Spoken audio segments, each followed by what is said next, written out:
A lonely German engineer, Carl Benz, developed the first practical automobile. It had three wheels and one cylinder, and by today's purposes, it'd be completely impractical. By 1897, Ransom E. Olds developed the Oldsmobile Company. It would be the start to the legacy of American automobiles. It would later be incorporated into GM, the largest company in the world for automobiles to this day. Other companies that started with these Detroit elites was also the Henry Ford Company and the Chrysler Companies. These companies would continue through the Great Depression, the First World War, the Second World War, the stagnated 70s, up until now. They are a landmark part of our American society and culture.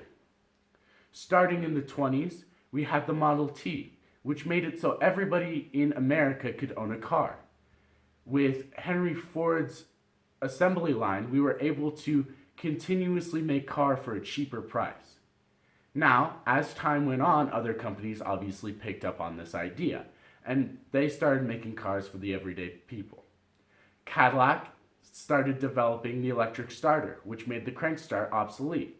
This was just a small example of how these companies wanted to innovate to adapt to the everyday American.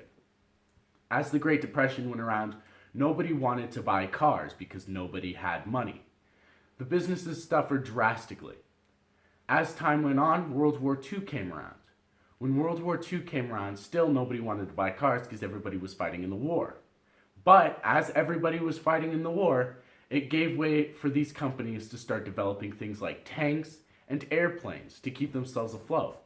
In fact, by the end of World War II, most of them were actually doing better than their Great Depression days. As soon as the World War ended, now there was a bunch of GIs coming back from the war with a buttload of money from kicking Nazi butt. Now, they wanted American automobiles because they just spent their time fighting for America. GM, Henry Ford, and the Chrysler Company were well ready to support.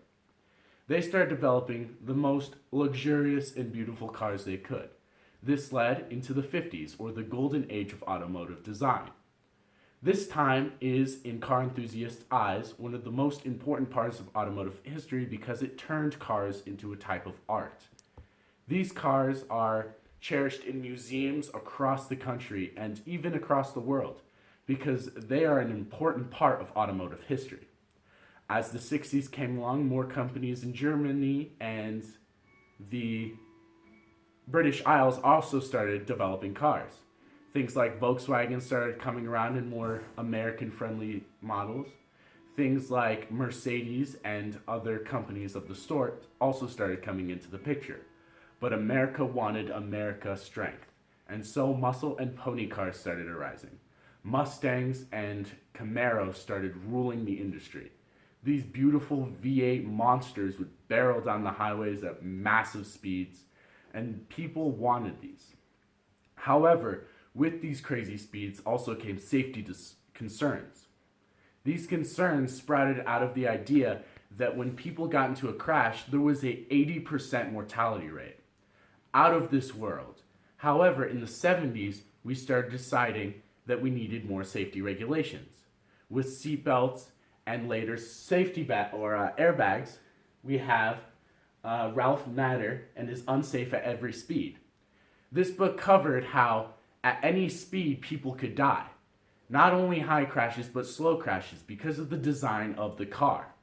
So, industry responded to the consumer concern. Airbags started being in place, and the cars were designed differently so that in a crash, the front end and the back end would collapse, keeping the passengers safe. This was an important part of our industry because it started making it so the car industries were more concerned with the safety of the customer than the speed of their car, because before then, it'd been all about perfecting the ingenuity. After this, there was also an oil crisis. The mix of the oil crisis and all of these safety concerns made it so expensive for the car companies to develop cars that cars became ugly on the outside because they couldn't hire the Ford designers. And they made it so these cars were no longer cool to drive. They weren't fast, they weren't dangerous, they were just cars. And so the 80s came along. With the 80s, it was more of the 70s, more boxy cars, more family cars. They did get safer and they did get a little bit cheaper after the oil crisis. By the time the 90s came around, the American automobile industry was fighting against a superior force when it came to fuel economy. Hondas and Subarus became more popular because not only were they fuel efficient, but they were also fast and sporty. They became the poster child for cars. Flash forward to the early 2000s, and we have one of the largest American economy crashes of all time. In 2008, GM, Ford Motor Company, and Chrysler, who stood at the top of the industry, started losing their money. They no longer had the ability to develop cars, and they were in so much debt that they actually needed a government bailout. By this time, the government had to give the companies enough money, but it still wasn't enough. At this time, GM went under bankruptcy and they had to file and got rid of almost half of their sprouted companies. Things like Pontiac and Oldsmobile would never be produced again. And again, these companies from Japan and Korea would become more and more prominent.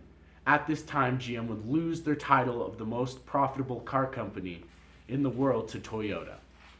However, in 2012, GM regained the title, and now Chevrolet, Cadillac, GMC, and Buick are again the top dogs. Until then, now we're where we are now. We're at the time of crossovers and EcoSport. We have Tesla coming into the picture. We're always improving and showing our cars the next level.